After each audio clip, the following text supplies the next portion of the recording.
और दोस्तों, लाइफ कैसी कट रही है? उम्मीद है तुम लोग भी उन 1 लाख बच्चों में से हो जो कि क्वेश्चन आंसर की वजह से परेशान रहते हैं। हमारी टीचर्स तो हम लोग को बस बोल देती है क्वेश्चन आंसर करने के लिए, पर पूरी ज़िंदगी हम लोग बस क्वेश्चन आंसर रखते रहते हैं और ज़िंदगी में कभी यूज़ तो होता नहीं। जिनके पास डाइजेस्ट होता है वो तो अपना काम बना लेते हैं और बीच में हम लटक जाते हैं। तो टेंशन नहीं लेने का, तुम लोग का भाई आ गया है तुम लोग को क्वेश्चन आंसर समझाने के लिए। हम लोग सिर्फ पढ़ेंगे नहीं, समझेंगे भी। तो ध्यान से देखना वीडियो को, स्किप मत करना। ये नहीं कि क्वेश्चन आंसर देख लिया तो स्किप कर दो, क्योंकि मैं तुम लोग को समझाने भी वाला हूँ। साथ में तुम लोग को एक शॉर्टकट भी बताऊंगा कि टेक्स्ट बुक में आंसर्स कहाँ पे हैं, तो उसको भी टिक कर लेना। चलो क्वेश्चन नंबर 1 देखते हैं। तो हमारा पहला क्वेश्चन है, choose the correct option and write the statement. First है, parliamentary system of government develop in dash. इसका आंसर है इंग्लैंड। इस मतलब कि फर्स्ट पार्लियामेंट्री सिस्टम कौन से कंट्री में सबसे पहले बना था? तो इंग्लैंड में सबसे पहले पार्लियामेंट्री सिस्टम बना था। सेकंड क्वेश्चन है, in presidential system dash is the executive head. Option है prime minister, Lok Sabha speaker, president government and governor. तो ऑप्शंस पे ध्यान नहीं देते हैं, सीधा आंसर लिख देते हैं। तो ऑप्शन सी राइट है, प्रेसिडेंट, क्योंकि प्रेसिडेंशियल सिस्टम का एग्जीक्यूटिव हेड प्रेसिडेंट होता है। एक और बात मैं आप लोग को बताऊंगा कि अगर आपने ये चैप्टर का एक्सप्लेनेशन नहीं देखा है तो मेरे चैनल पे जाके देख लीजिए, क्योंकि मैंने इस पर बहुत ही इजी वे में इस चैप्टर का एक्सप्लेनेशन बताया। चलिए नेक्स्ट क्वेश्चन की तरफ चलते हैं।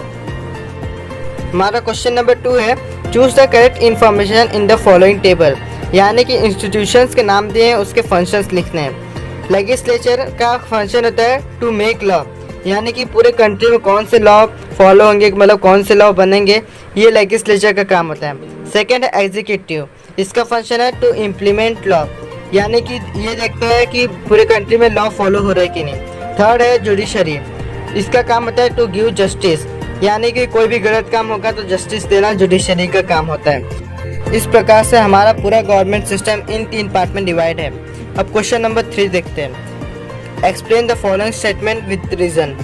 अब ये रीजन हम लोग को क्वेश्चन आंसर में पूछते हैं, पर स्कूल में जब टीचर हम लोग को पकड़ती हैं, बात करते हैं और हम रीजन देते हैं, तब तो कोई आंसर हमारा रीजन नहीं सुनेगा, और क्वेश्चन आंसर में भर भर के रीजन पूछते हैं।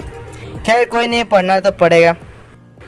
तो फर्स्ट क्वेश्चन है, India adopted the parliamentary system of government. तो इंडिया ने पार्लियामेंट्री सिस्टम क्यों अपनाया था, उसका हमें रीज़न देना है। और भी तो सिस्टम अपना सकती थी, पार्लियामेंट्री सिस्टम ही क्यों अपनाया, इसका मैं तुम लोग को टेक्स्ट बुक में आंसर टिक करा देता हूँ।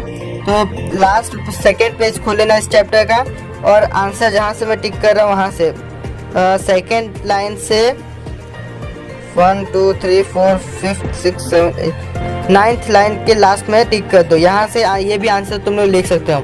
वैसे मैं तुम लोग को पॉइंट वाइज आंसर समझाऊंगा और लिखाऊंगा भी, तो वो भी लिख सकते हो, और अगर तुम लोग को ज़रूरत है तो टेक्स्ट बुक में से भी टिक कर सकते हो।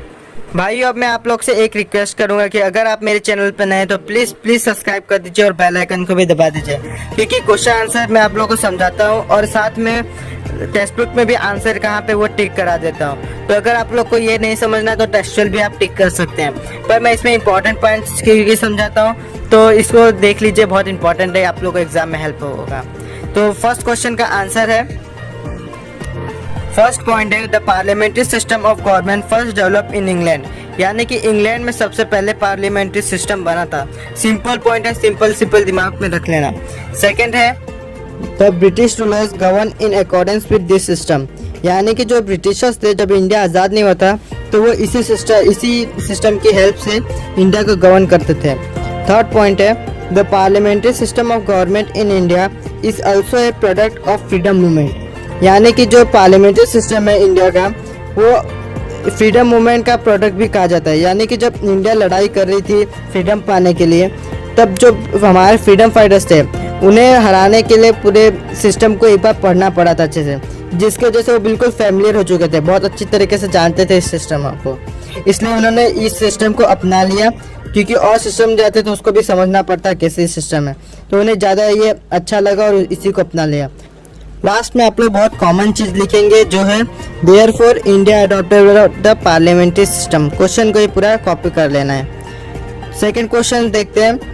सेकंड क्वेश्चन है, discussion and deliberation are important in the parliamentary system of government. यानी कि जो पार्लियामेंट होता है उसमें डिस्कशन और डिलिब्रेशन वो क्यों इम्पोर्टेंट होता है। कोई भी लॉ बनाने से पहले डिस्कशन होता है, तो ये क्यों इम्पोर्टेंट होता है ये हम लोग देखेंगे।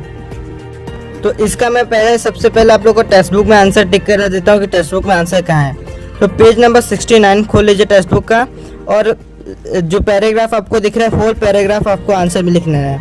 बड़ा है पर कोई नहीं, ये पूरा आंसर है, यही मेन पॉइंट है, तो इसको ही आप लोगों को लिख लेना है। मैं भी आप लोग को समझाता हूँ कि आंसर्स क्या है। तो चलिए फर्स्ट पॉइंट देखते हैं। फर्स्ट पॉइंट है हमारा, questions related to public welfare are discussed in the legislature. यानी कि जो पब्लिक वेलफेयर से रिलेटेड क्वेश्चंस रहते हैं, यानी कौन से पॉइंट्स कौन से पब्लिक वेलफेयर के लिए लॉस बनाने चाहिए, वो लेजिस्लेचर में डिस्कस किए जाते हैं। सेकेंड है, members of the opponent parties are also take part in the discussion.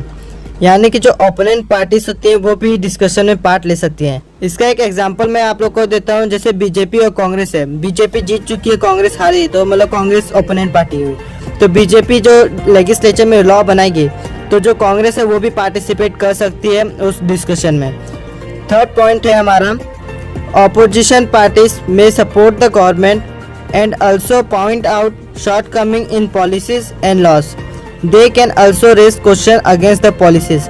जैसा कि तुम लोग को मालूम है कि जो ओपोनेंट रहता है वो हमेशा विरोध करता है किसी भी चीज़ का, तो इससे एक फ़ायदा होता है कि अगर बीजेपी कोई लॉ बना रही है तो उसके ऊपर ये वो लोग बोल सकते हैं। अगर वो लोग को अच्छा लगा तो बोलेंगे हाँ ठीक है, अगर कोई ख़राब ही लगा तो सबसे पहले बोलेंगे ये गलत है, ये गलत है। तो जिसकी वजह से गवर्नमेंट को एक अच्छा लॉ बनाने में हेल्प होता है। फोर्थ पॉइंट है, this helps the legislature to make proper law. जैसा कि मैंने तुम लोग को बताया, लास्ट में तुम लोग लिख देना हैंस डिस्कशन एंड डिलिब्रेशन ब्ला ब्ला ब्ला, जो क्वेश्चन है उसको लिख देना, ठीक है। तो सेकंड क्वेश्चन भी हो गया हमारा। अब क्वेश्चन नंबर 4 की तरफ चलते हैं। क्वेश्चन नंबर 3 हमारा कंप्लीट हो चुका है। क्वेश्चन नंबर 4 है, answer the following in 25-30 words. 25-30 words का क्या मतलब है? उंगलियों से गिनो, 21 वर्ड, 2 वर्ड, 31, तो अरे 31 हो गया, एक काट दो। ये क्या करते बैठेंगे एग्जाम में, ये तो सबसे फालतू चीज़ लगती है मुझे। खैर अब आंसर देखते हैं। सॉरी, पहले क्वेश्चन देख लेते हैं। तो फर्स्ट क्वेश्चन है, what is a responsible government. Responsible government किसको बोला जाता है, क्या होता है रिस्पॉन्सिबल गवर्नमेंट? तो इसका आंसर देखते हैं। इसका आंसर सबसे पहले मैं टिक कर देता हूँ टेक्स्ट बुक में, इसका आंसर कहाँ पे है। तो पेज नंबर तुम लोग खोल लो, 69 ही खोलना है। 69 पे तुम लोग को अभी तक 3 आंसर मिल चुके हैं। 69 पे फर्स्ट तुम लोग का पैराग्राफ दिख रहा होगा, ये यहाँ से लेके लेजिस्लेचर, द प्राइम मिनिस्टर से लेके लेजिस्लेचर तक तुम लोग का फर्स्ट पॉइंट हो जाएगा। उसके बाद तुम लोग को नीचे आ जाना है। नीचे डिस्कशन से लेके लास्ट में भी डिस्कशन है, देख लो, यहाँ तक तुम लोग को लिख लेना, ये तुम लोग का सेकेंड पॉइंट हो जाएगा। और थर्ड पॉइंट लेजिस्लेचर से जो छोड़ा था, it is for this reason, यहाँ से लेके गवर्नमेंट तक तुम लोग का थर्ड पॉइंट हो जाएगा। तो ये तुम लोग का आंसर हो गया। अब मैं तुम लोग को पॉइंट्स लिख के बताता हूँ, उसको एक्सप्लेन करता हूँ। तो फर्स्ट पॉइंट है हमारा, the prime minister and the council of minister is responsible to the legislature for all their actions and policies. यानी कि प्राइम मिनिस्टर और जो काउंसिल ऑफ मिनिस्टर्स होते हैं वही रिस्पॉन्सिबल होते हैं लेजिस्लेचर के को। अगर कोई लॉ गलत हुआ या फिर कोई प्रॉब्लम हुआ तो वही रिस्पॉन्सिबल होंगे। तो सेकेंड पॉइंट है, it means that the council of minister has to work with the legislature. यानी कि इसके डर की वजह से सारा जिम्मेदारी उन्हीं के ऊपर है, तो इस डर की वजह से उनको लेजिस्लेचर के हिसाब से जो भी काम करना रहता है वो करना पड़ता है। थर्ड पॉइंट लिखे हो, third the parliamentary system is also known as responsible system of government. Simple. वैसे जो मैंने आंसर टिक किया है उसमें जो सेकेंड पॉइंट है वो भी इम्पोर्टेंट है, तो वो चाहो तो लिख सकते हो अगर बड़े क्वेश्चंस के लिए आया, और अगर छोटे के लिए आया तो वो नहीं लिखोगे तो कोई प्रॉब्लम नहीं। अब सेकंड देखते हैं। सेकंड क्वेश्चन है हमारा, enumerate the characteristics of presidential system of government. यानी कि कैरेक्टरिस्टिक्स हमें लिखने हैं प्रेसिडेंशियल सिस्टम के। तो पहले मैं टेक्स्ट बुक में टिक करा देता हूँ उसका आंसर कहाँ से कहाँ तक है। तो फर्स्ट आंसर आपको लिखना है, पेज नंबर 70 पे चले जाइए। तो लास्ट में देख रहे हैं आप पैराग्राफ 1, उसमें लिखना है फर्स्ट पॉइंट, इन ए प्रेसिडेंशियल फॉर्म से लेके ईच अदर तक। ये हो गया आपका फर्स्ट पॉइंट। सेकेंड पॉइंट उसके बाजू वाले साइड में चले जाइए, the second line, the president से लेके इम्प्लीमेंट लॉ तक, फुल मतलब लास्ट तक। Third point, in spite of सच से लेके ईच अदर्स तक, ये आपका थर्ड पॉइंट हो गया। और फोर्थ पॉइंट हो जाएगा आपका लास्ट दिस म्यूचुअल से लेके लास्ट रिस्पॉन्सिबल गवर्नमेंट तक, ये हो गया आपका फोर्थ पॉइंट। ये भी आप लिख सकते हैं और जो मैं अभी बता रहा हूँ वो भी लिख सकते हैं। तो फर्स्ट का आंसर है in president form of government the legislature and the executive are not directly dependent on each other. तो जैसा कि हमारे फर्स्ट में हमारे पार्लियामेंट्री सिस्टम में एक दूसरे के ऊपर डिपेंड रहते हैं, प्रेसिडेंट में ऐसा नहीं होता, वो लोग एक दूसरे के ऊपर डिपेंडेंट नहीं रहते हैं। सेकेंड पॉइंट है the president is the executive head and has lots of power including power to implement law. यानी कि प्रेसिडेंट को बहुत सारे पावर्स है, हमारे प्राइम मिनिस्टर से भी ज़्यादा। वो लॉ खुद ही बना सकता है। अपने पार्लियामेंट्री सिस्टम में प्राइम मिनिस्टर को अगर मोदी को मन कर लॉ बनाने का तो वो नहीं बना सकता, पर प्रेसिडेंट बना सकता है। थर्ड पॉइंट है in spite of such a structure the legislature and the executive keep a check on each other.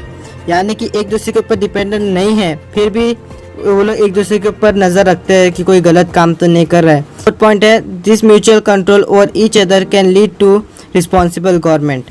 यानी कि इसके वजह से उन लोग का जो मतलब एक दूसरे के ऊपर नज़र जो रखते हैं, इसके वजह से उसको भी एक रिस्पॉन्सिबल गवर्नमेंट कहा जाता है। तो ये हो गया हमारा क्वेश्चन नंबर 4 का second question complete. Question number 4 पूरा कंप्लीट हो गया। अब क्वेश्चन नंबर 5 की तरफ चलते हैं। क्वेश्चन नंबर 5 है why is the role of opposition parties important, write your opinion. अब इसमें मैं टिक तो नहीं करा सकता, फिर भी अगर 1 मार्क्स के लिए है तो मैं एक टिक करा देता हूँ आंसर आप लोग को। आप लोग को जाना है पेज नंबर 69 पे, उस पर question related to public welfare से लेके आप लॉस तक लिख दीजिए। ये भी आंसर हो सकता है आप लोग का। लास्ट में लिख दीजिएगा due to this reason role of opposition parties important, ये लिख सकते हैं। वैसे मैं जो समझा रहा हूँ वो भी लिख सकते हैं। चलिए मैं आपको एग्जैक्ट आंसर समझा देता हूँ। तो इसका आंसर है first point the opposition parties place a very important role in the democracy because first है it acts as a pressure group. यानी कि वो प्रेशर ग्रुप की तरह एक्ट करती है, प्रेशर बनाती है रूलिंग पार्टी पे कि सही लॉ बनाओ। सेकंड है it keeps a check on working of the ruling party. यानी कि जो रूलिंग पार्टी है उसके ऊपर एक चेक रखती है कि सारा काम सही से कर रहा है कि नहीं, जैसे कोई गलती मिली बस न्यूज़ में रिपोर्टिंग चालू। थर्ड पॉइंट है if ruling party makes some mistakes in the law opposition party can correct that mistake by raising questions। यानी कि कोई अगर लॉ बनाती है रूलिंग पार्टी, उसमें कोई मिस्टेक है तो ऑपोजिशन पार्टी क्वेश्चन पूछ के या ये बोल सकती है कि कुछ ये लॉ गलत है तो इसको सही करो। इसके मदद से लॉस बनाने में हेल्प करती है ओपोनेंट पार्टी। तो लास्ट में लिख देना therefore the ruling role of opposition party is important. तो ऐसे हमारा क्वेश्चन आंसर एक एक्सरसाइज कंप्लीट हो गया सिविक्स के फर्स्ट चैप्टर का। अगर ये वीडियो पसंद है तो प्लीज़ लाइक कर देना और चैनल को सब्सक्राइब कर देना। और हाँ, एक बार इस चैप्टर का एक्सप्लेनेशन जाके ज़रूर देख लेना। तो चलो मिलते हैं तुम लोग को अगले वीडियो में।